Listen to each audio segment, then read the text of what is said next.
How the devil. Jab, right cross, kick in the dick. Kick in the dick. Oh, watch out for the kick in the dick. Oh. Anyway, so what have I got today? Oh, I've got the Douk Audio H7 Pro.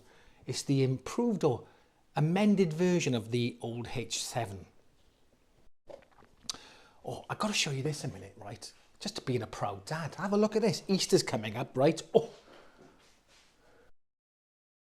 My kids have made Easter hats. Have a look at this. How do you do, ma'am? Anyway, there we go. I think I've broken something. Never mind. So my kids were hard at work yesterday making these. Here we are. So let's have a look in the box and always be aware that components are out there, very delicate components in here. So always be careful how you handle these, okay? Let's have a little look in the box. Come on! Okay, and here it is. Ta-da! Right, let's have a little look in the box. Okay. There you go. Well, what are these? These are the what are they? What are they now again? The instruct.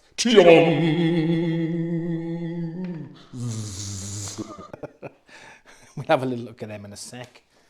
Let's have a look at that. And then, now I believe we got the 32 volt 5 amp. Yeah, it's 32 volt 5 amp. Let's see if I can get that closer there. There you go. 32 volt 5 amp. There we are. Power supply. Then we got the amp itself.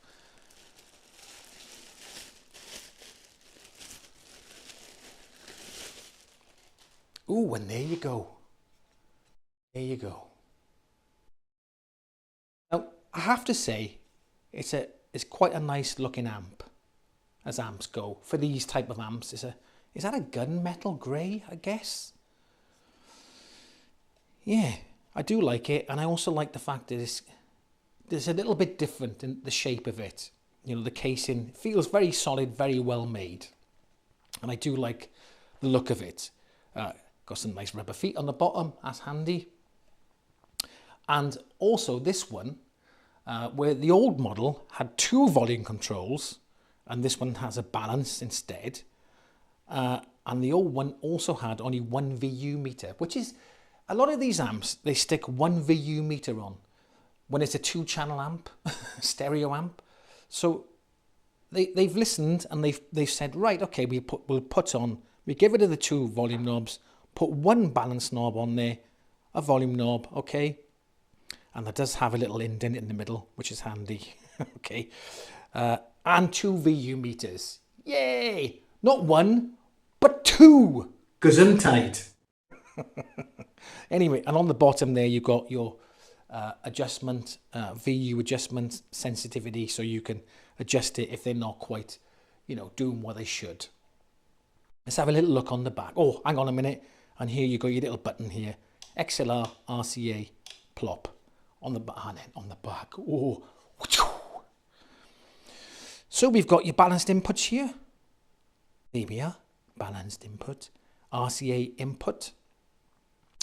Now, I don't know whether they add these balanced inputs to give them a little bit more credibility. You know, I suppose people are asking for them, so they're putting them on. But in these amps, I'm not sure if I really see the point. Let me know in the comment section if you think I'm talking out of my arse, right? Because I just think, you know, audio engineers use balanced cables simply because they're running the lead across, you know, a long distance with lots of electronic equipment going on in the studio, etc., etc. But for these amps sat on your desktop with a 0.5 meter RCA cable, or balanced input, is it going to make a difference? Are you going to get much interference or noise through 0.5 meter of cable, as opposed to using a well-shielded RCA cable? I don't know. Is there any point? Does this bump the cost of the price of the amp up? I don't know. Let me know what you think in the comment section. Anyway, then you've got your RCA output. So you can use it as a preamp. You can send that to your subwoofer, and I think it is variable, so the volume will turn the subwoofer up and down. I don't know whether it's got a high pass filter built into it, probably not. So I don't know whether it limits the signal going to your stereo speakers. I don't know. It also says in the manual as well, it can go to some powered speakers. You could use it for powered speakers, but I don't see the point in that because your powered speakers would already have an RCA input in them anyway. So I don't know, probably. Then you got your speaker binder post power supply there. Right, so I've got the 32 volt 5 amp. So I'm getting 78 watts into 4 ohms, 71 watts into 6 ohms, and 65 watts into 8 ohms. And the max you can get here, if you had a 48 volt 10 amp power supply, which would probably be a massive lump, size of a house brick, into 4 ohms you'd be getting 250 watts per channel, which is bizarre because here it says 300 watts times 2 into 4 ohms. So what's going on there? One of these things is not like the other. One of these things is not just the same. Now there's an old obscure reference for you.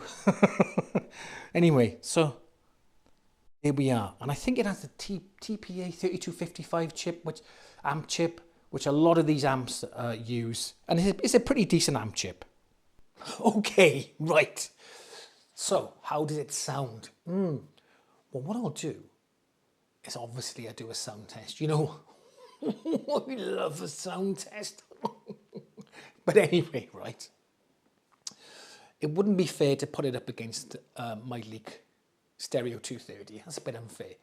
But I'll put it up against my Rotel RA01. I like comparing it to this amp. This is a very decent amp for its age, really good. So I'm going to put it up against that. I want to clear a few things up. I think it's 2 things I want to clear up. Yeah, 1, 2. Yeah, it is 2. And the first thing is that a lot of people have said in the comments that, oh, you've moved the camera. Why, you little... You've only got to move the camera a little bit and that mic will pick up different sounds and it won't sound the same. Look, I use a separate mic. Just clear that up. I use a separate mic, okay? So the camera can be wherever it wants to be. It's not going to make a difference to the sound test because I use a separate mic and the mic does not move. It stays in the exact same place. That's point 1. Point 2, oh, you haven't volume matched the amps. One sounds louder than the other. Excuse me. I do volume match it. Where's that phone? Here we are. I've got this here. I got this ready. So I use a sound meter app. Okay, is it accurate? I don't know how accurate it is, but it should measure. It measures the dBs on there. Have a look at that. The phone's beat up, but it does the job. Okay. And I use this sound meter, and I normally set them to both around about 80 dB. So I do volume match them. So there we are. Nay, nay, nay, nay, nay, nay. Okay, right. Just wanted to clear those 2 things up. Now what I'll be doing is I'll be using this Denon DVD player to play a CD, and watch out for the review coming for that soon. Probably on Saturday, I reckon I'll release I'll get it done by. So this plays everything. DCD, it plays, what else is it? Video, DVD audio, SACD, the whole shebang. So anyway, I'll be doing a review on that soon. Look up for that. So playing a CD on here to these amps and comparing them both. I'll do a blind A/B test first, and then I'll do a reveal halfway through the song and see which one you think sounds better, or if anything. Anyway, so there's only one thing for it now, isn't it? And what's that? Sound test. Sound test. Sound test.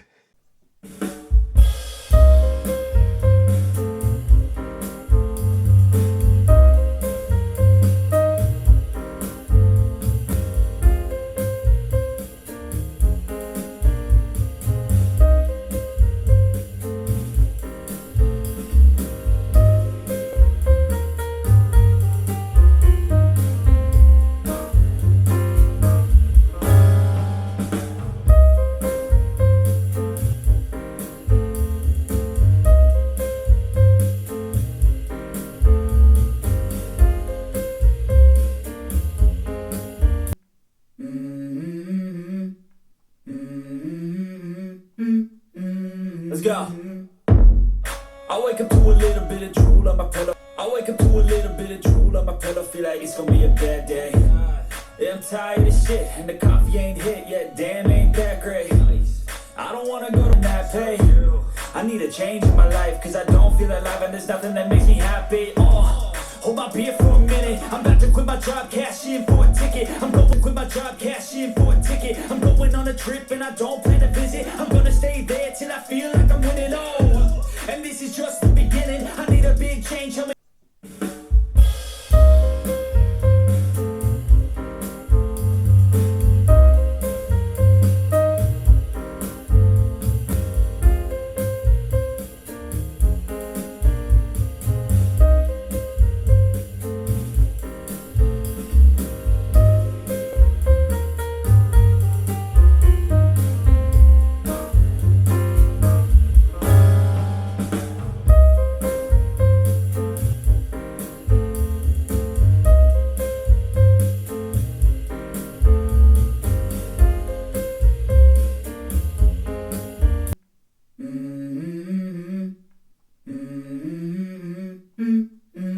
Let's go. I wake up to a little bit of drool on my pillow. I wake up to a little bit of drool on my pillow. Feel like it's gonna be a bad day. Yeah, I'm tired of shit and the coffee ain't hit yet. Damn, ain't that great. I don't wanna go to that pay. I need a change in my life, cause I don't feel alive and there's nothing that makes me happy. Hold my beer for a minute. I'm about to quit my job, cash in for a ticket. I'm going to quit my job, cash in for a ticket. I'm going on a trip and I don't plan to visit. I'm gonna stay there till I feel like I'm winning. Oh, and this is just the beginning. I need a big change. So, what do you think? Well, there was a difference. Whether it was better or worse, I don't know. In my personal opinion, I thought the Rotel had a slightly punchier bass, only a tad. And I thought that it had a slightly better mid-range, where the mid-range on the Douk Audio was a little bit recessed in comparison. But all in all, it performed pretty well. I mean, not bad at all. And here's the thing though. I mean, look, these amps are made for an office, desktop situation, maybe a small bedroom. That's what their purpose is that if you haven't got a lot of room, these amps are perfect. However, it is my opinion that if you've got room, go for an integrated amp. And also you're getting more for your money. Tone controls, multiple inputs, etc, etc. So, but for 130 quid is pretty good. It's not bad at all. Anyway, there we go. Let me know what you think in the comment section, and I'll catch you in the next one.